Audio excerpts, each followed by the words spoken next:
The water was already 3 feet deep and rising fast when Patricia Hartwell started screaming from her $800,000 dream home that was now sitting in what had become a lake again. But I wasn't running to help her. I was standing on my porch, watching 35 houses slowly disappear beneath the surface of what had always been my lake bed, holding the dam release lever that I just pulled.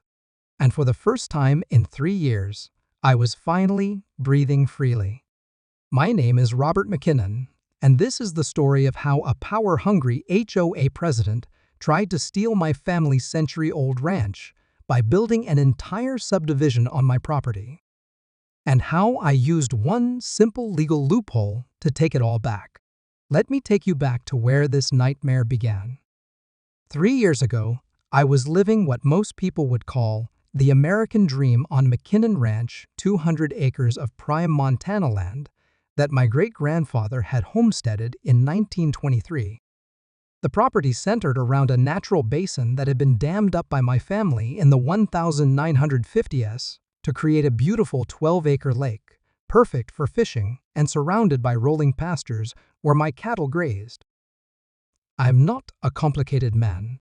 At 62, I'd spent my whole life working this land with my hands, raising beef cattle and living quietly with my wife Sarah until cancer took her from me 2 years earlier.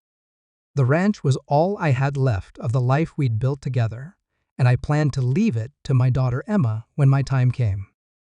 The trouble started with a woman named Patricia Hartwell. Patricia had moved to Montana from California with what seemed like unlimited money and an even more unlimited sense of entitlement. She'd bought the 500-acre property adjacent to mine and immediately started what she called improving the neighborhood.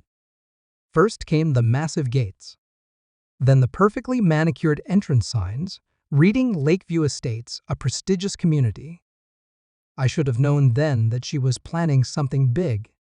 The first time she knocked on my door, Patricia was all smiles and designer clothes, holding a manila folder thick with papers. "Mr. McKinnon," she said, her voice sweet as honey, "I have a proposition that could make you a very wealthy man." I invited her in for coffee, like any decent neighbor would. That was my first mistake. Patricia spread out architectural drawings and legal documents across my kitchen table, the same table where Sarah and I had shared breakfast every morning for 38 years. "I'm developing Lakeview Estates into Montana's premier luxury community," she explained, pointing to detailed plan. 35 custom homes, each worth $700,000 minimum. But to make this vision complete, I need access to your lake for the scenic waterfront lots. The drawings showed houses built right up to the water's edge, with private docks and manicured lawns stretching down to what had been my family's fishing spot for generations. "Of course, you'd be compensated handsomely," Patricia continued. "I'm prepared to offer you $1.2 million for a scenic easement to the lake, plus mineral rights to the northern pastures." $1.2 million. It was more money than I'd ever seen in my life. "The lake stays in your family," I said firmly, sliding the papers back toward her. "It's not for sale, and neither is access to it." Patricia's smile never wavered, but something cold flickered in her eyes.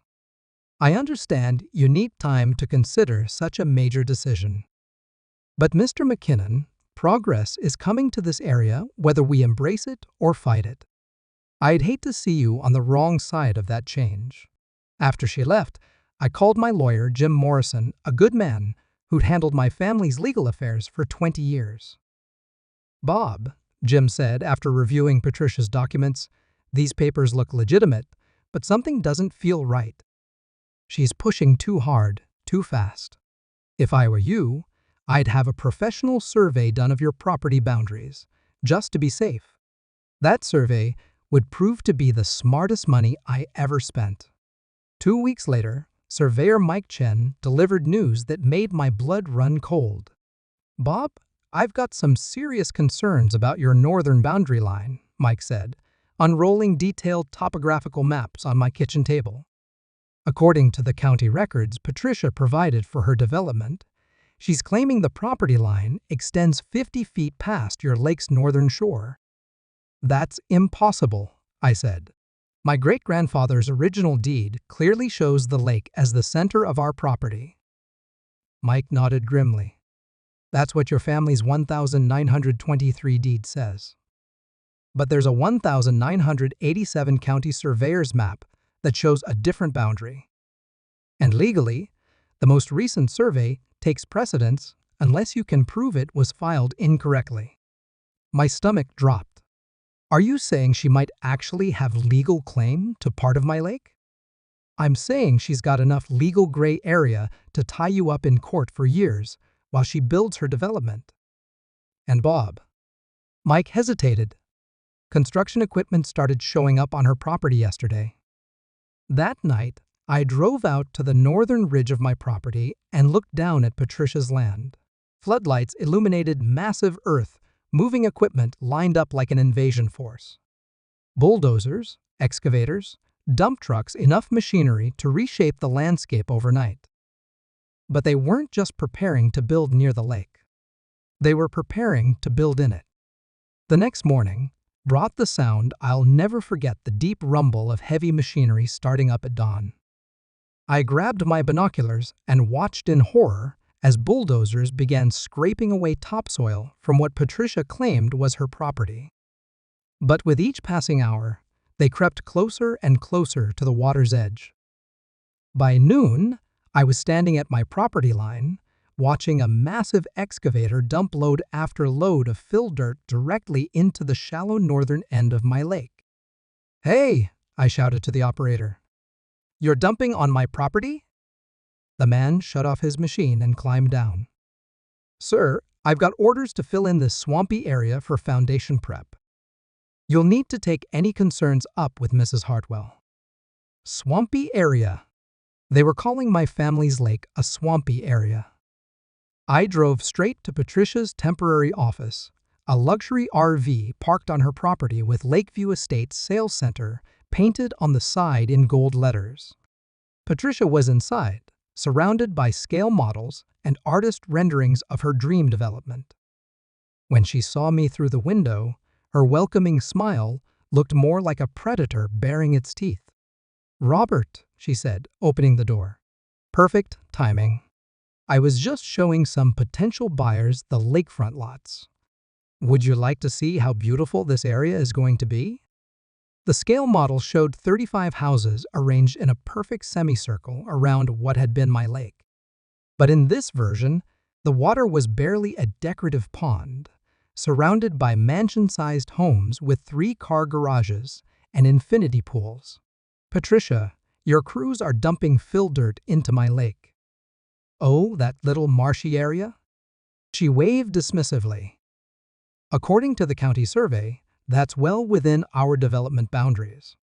We're just improving the drainage for our lakefront homeowners." "That's not a marshy area. That's been a 12-acre lake since 1952. Patricia's expression hardened. "Robert, I tried to do this the easy way.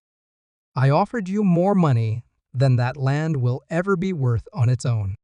But if you want to fight progress, then we'll settle this the legal way." She handed me a thick envelope. "Consider yourself served." The lawsuit papers were extensive and terrifying. Patricia wasn't just claiming the northern section of my lake. She was claiming that the entire lake was an artificial water feature created on land that rightfully belonged to her family through a century-old deed transfer that had never been properly recorded. According to her lawyers, my great-grandfather had only homesteaded the highland pastures. The lake basin had supposedly been granted to Patricia's great-uncle in 1924, 1 year after my family's claim. The legal fees alone would bankrupt me. And while we fought in court, Patricia would continue building her development, making it harder and harder to undo whatever damage was done. That first night, after being served, I sat on my porch, watching bulldozers work under floodlights, systematically filling in the northern third of the lake that had been the heart of my property for 70 years. Every load of dirt they dumped felt like they were burying my family's legacy. But I had no idea that Patricia's real plan was far worse than anything I could have imagined. Construction at Lakeview Estates moved faster than anything I'd ever seen. Within 2 weeks, Patricia had crews working around the clock, transforming the landscape with military precision. The northern third of my lake was completely filled in and graded flat. Concrete foundations were being poured for houses that would sit where my grandfather used to fish for trout every Sunday after church. But the real nightmare began when I realized Patricia wasn't just building near the lake, she was systematically draining it. Every day, the water level dropped another few inches. At first, I thought it was just the natural result of filling in the shallow northern section. But when I walked the shoreline one morning, I discovered something that made my blood boil.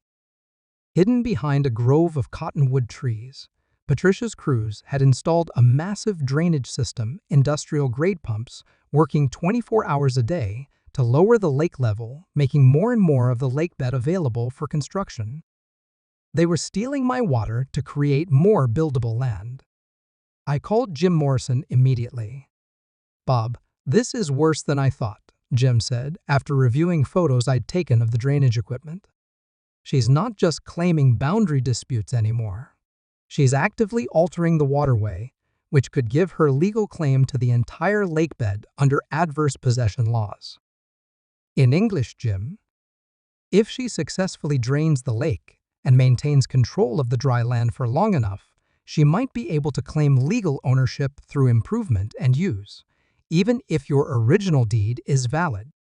It's a hostile takeover disguised as development. That's when I decided to fight back. My first move was to contact the Montana Department of Environmental Quality. Surely draining a lake without permits had to violate some environmental protection laws. The DEQ inspector who came out was a young man named David Torres, who seemed genuinely concerned as I showed him the drainage operation. "Mr. McKinnon, this is definitely problematic," David said, taking photographs and water samples. "However, Mrs. Hartwell has filed all the proper paperwork claiming this is wetland reclamation on her own property. Until we can establish the legal property boundaries, our hands are tied. So she can just drain my lake while we argue about property lines?" David looked uncomfortable. "I'm going to expedite our investigation, but the legal reality is that environmental protection laws can't override property rights disputes. You need to prove ownership first." While I waited for the legal system to move at its glacial pace, Patricia's development accelerated. By the end of the third week, she had 5 houses under construction on what had been the northern section of my lake.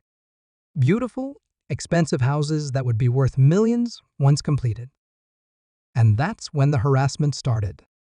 It began with small things. My mailbox was knocked over 3 times in 1 week. Someone cut my fence line, allowing my cattle to wander onto the construction site, where Patricia immediately called the sheriff about livestock trespassing.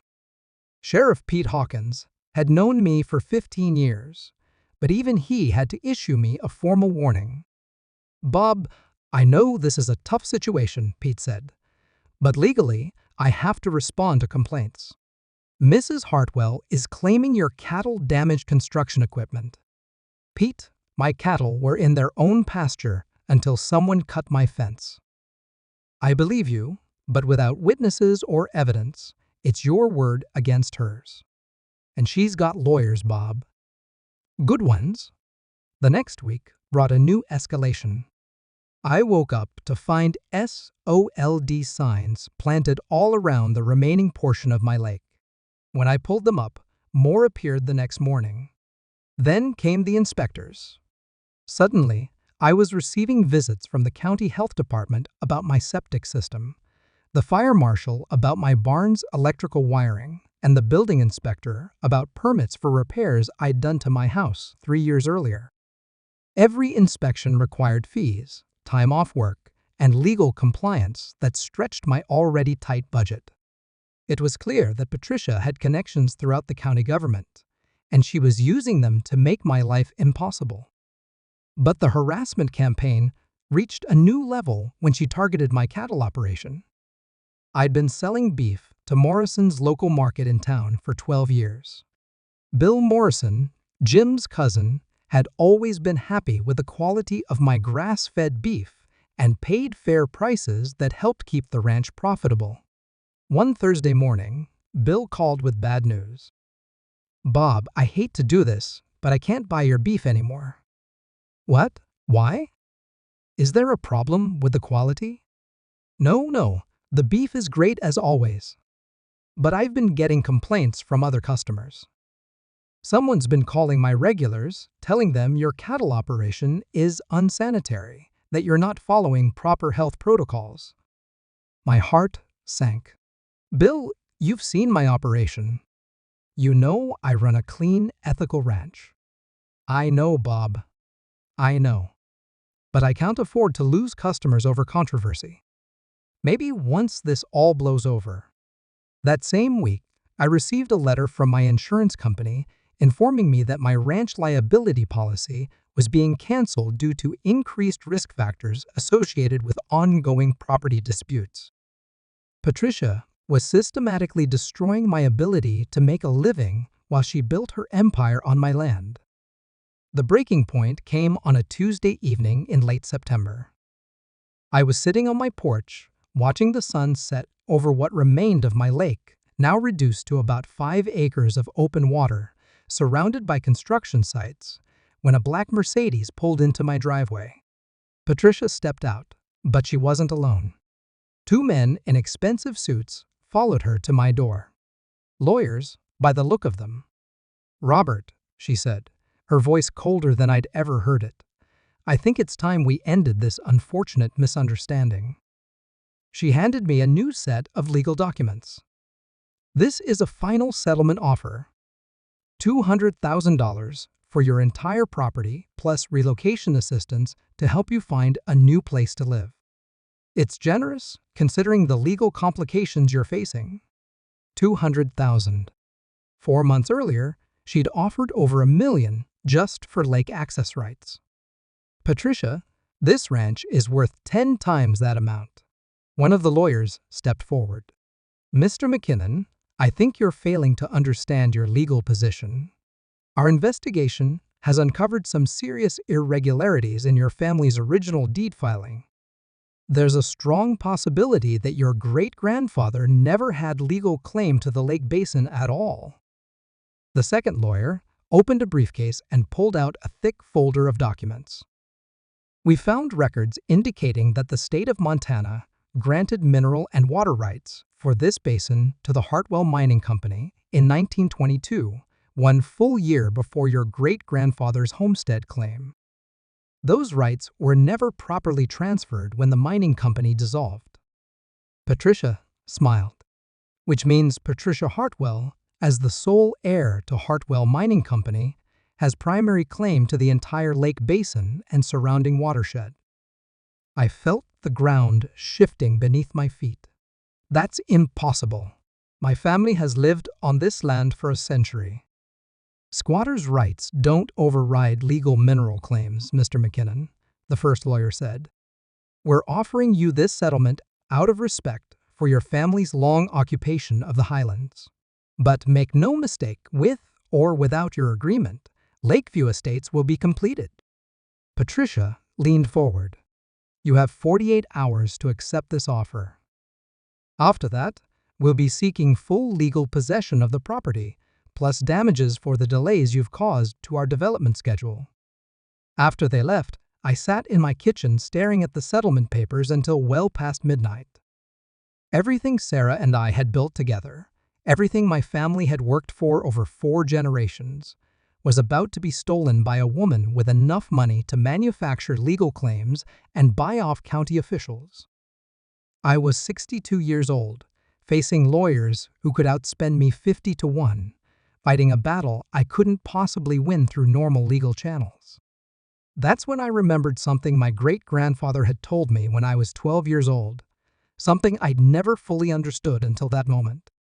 But first, I had to find his old journals in Sarah's Hope chest journals that might hold the key to everything. Sarah's Hope chest sat in our bedroom closet, filled with family photographs, old letters, and documents she'd carefully preserved over the years of our marriage. I'd barely touched it since her funeral, but that night, I found myself kneeling on the floor, going through decades of McKinnon family history by lamplight. Near the bottom, wrapped in oilcloth, were my great-grandfather Thomas McKinnon's personal journals from 1923 to 1955. I'd read some of them as a kid, fascinated by his stories of homesteading and building the ranch, but I'd never paid attention to the technical details about water rights and land claims. Now, facing the loss of everything, I read every word with desperate attention. The entry dated September 15, 1923 changed everything. The lake basin was nearly dry this year due to the drought, so I took the opportunity to examine the natural dam formation at the southern end. What I found was remarkable. This isn't a natural lake at all, but an ancient beaver dam system that had been abandoned and partially breached. The Blackfoot tribe confirmed this when I met with Chief Running Bear last month. He told me his grandfather remembered when this was a seasonal wetland that the beavers had claimed and lost multiple times over the decades. Most importantly, I've discovered that the lake only fills when I manually close the old beaver dam. By reinforcing the natural stone and wood barrier, I can control the water level completely. When the dam is open, the basin drains within a few days and becomes grazing land. When closed, the spring snowmelt creates the beautiful lake we enjoy. I read the entry 3 times, my heart pounding.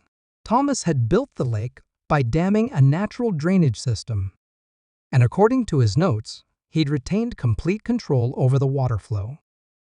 But the most important entry was dated March 3, 1924, had a visit today from lawyers representing the Hartwell Mining Company. They're claiming mineral rights to the lake basin based on some territorial grant from before Montana statehood. I showed them the trap I'd prepared for exactly this situation. When they arrived, I had opened the dam completely. The lakes, they claimed, was nothing but a muddy pasture with a small creek running through it. I explained that there was no permanent water body on my property, just seasonal drainage that I sometimes blocked for irrigation purposes. Their mining claims specifically mentioned lake and water rights, but there was no lake to be seen. The lawyers left empty-handed. You can't claim water rights to a lake that doesn't exist when you file your claim. My great-grandfather had outfoxed the original Hartwell claim by proving there was no permanent lake to claim rights to. The lake only existed when he chose to create it by closing the dam. But there was more. I kept reading and found the entry that would become my salvation. To protect future generations from similar legal challenges, I filed a detailed map with the county showing the seasonal drainage system in its natural state, open and dry. My homestead claim officially covers highland grazing land with seasonal water management for agricultural irrigation. The lake is not mentioned because officially, it doesn't exist as a permanent water body. I've also placed a legal marker stone at the original beaver dam site, GPS coordinates 45.7749, NN 111.2345 W, with instructions carved into the stone for my descendants. If anyone ever tries to claim my family's water, they need only restore the natural drainage to reclaim what's ours. GPS coordinates. In 1924, my great-grandfather had somehow recorded exact coordinates for the dam location. I grabbed my flashlight and headed out into the night. The walk to the southern end of what remained of the lake took me through Patricia's construction zone. Floodlights illuminated the skeletal frames of houses rising from what had been the northern lakebed, but the southern section was dark and quiet. Following Thomas's GPS coordinates on my phone, I made my way through tall reeds and mud to what I'd always assumed was just the natural shoreline of the lake. But there, hidden under 70 years of accumulated silt and vegetation, I found it. The marker stone was exactly where Thomas had said it would be, a large granite boulder with words carefully carved into its surface. T. McKinnon, 1924. Natural drainage open to restore, closed to flood. Legal property boundary, all highland above seasonal floodline. Water rights, agricultural irrigation only. No permanent lake claim valid. And below the inscription, barely visible after decades of weathering, were more detailed instructions that made my pulse race. Dam mechanism. Remove stones from coordinates 45.7748 NN, 111.2347 W. Natural spring flow will drain basin in 48-72 hours. Restore stones to refill. Seasonal floodline marked by post oak trees. Family property extends to floodline in all directions when basin is full. I looked around with new understanding. The post oak trees that ringed the high ground around the lake weren't just random forest growth, they were property markers. When the lake was full, everything inside the tree line was McKinnon land.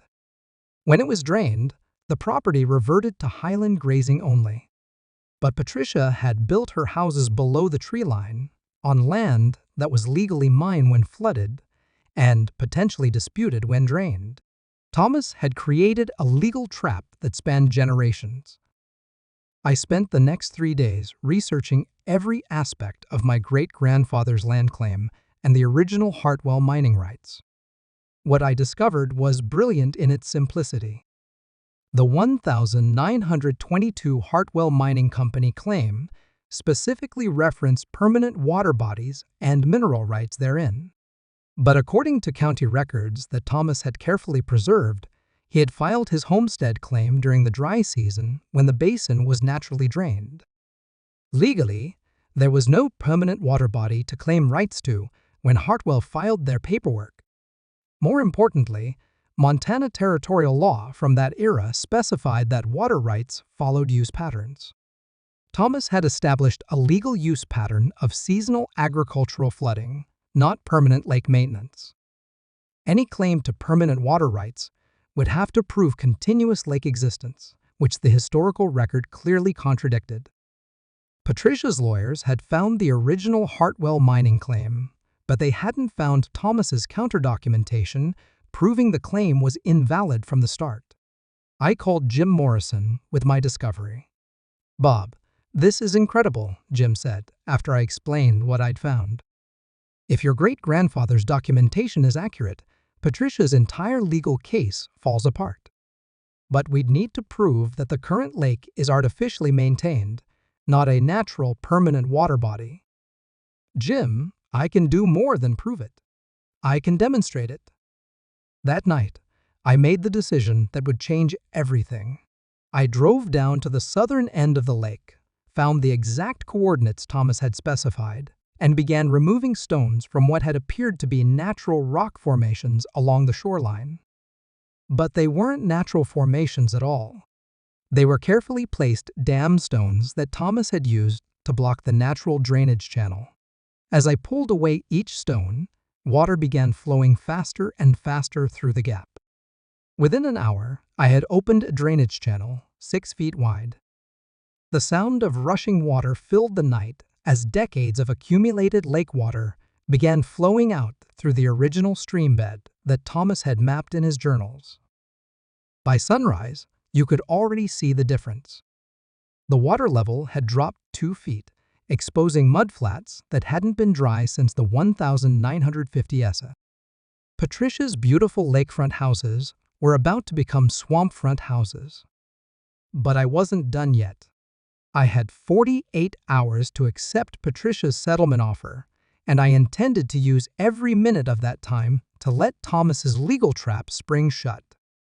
By the morning of the second day, the lake was down 6 feet and falling fast.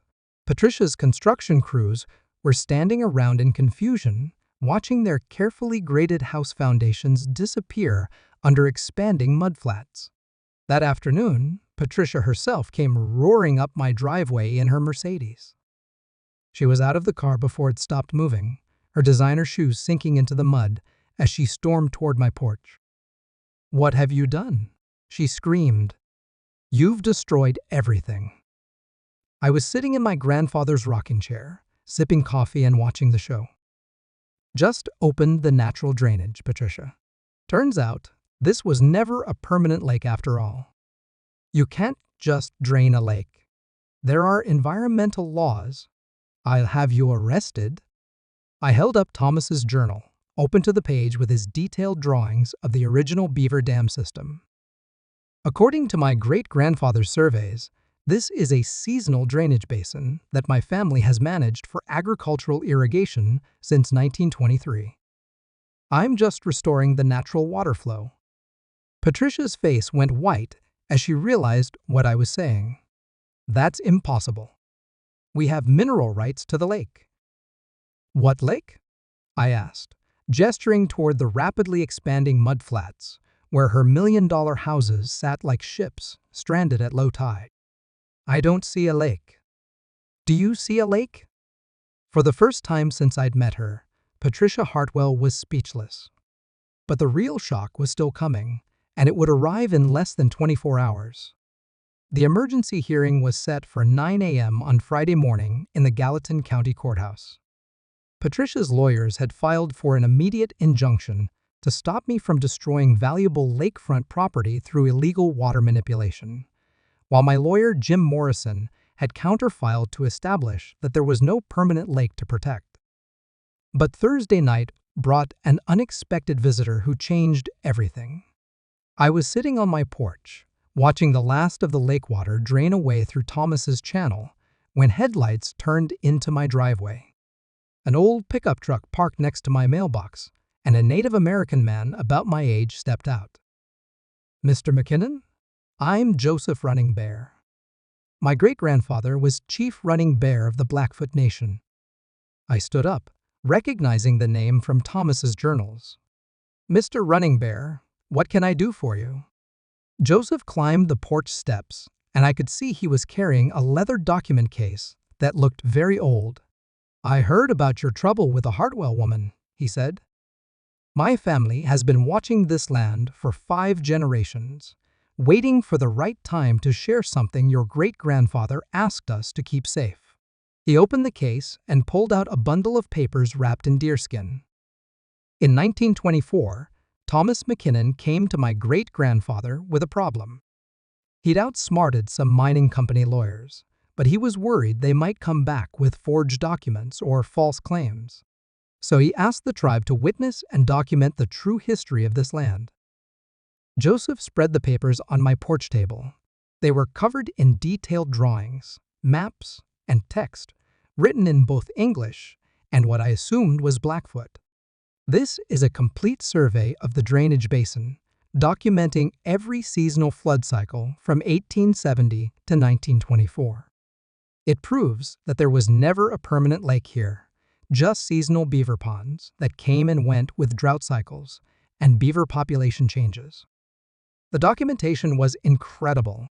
Hand-drawn maps showed the basin in various states, sometimes dry grassland, sometimes multiple small ponds, occasionally one large lake when beaver activity was high, but never a permanent, stable water body.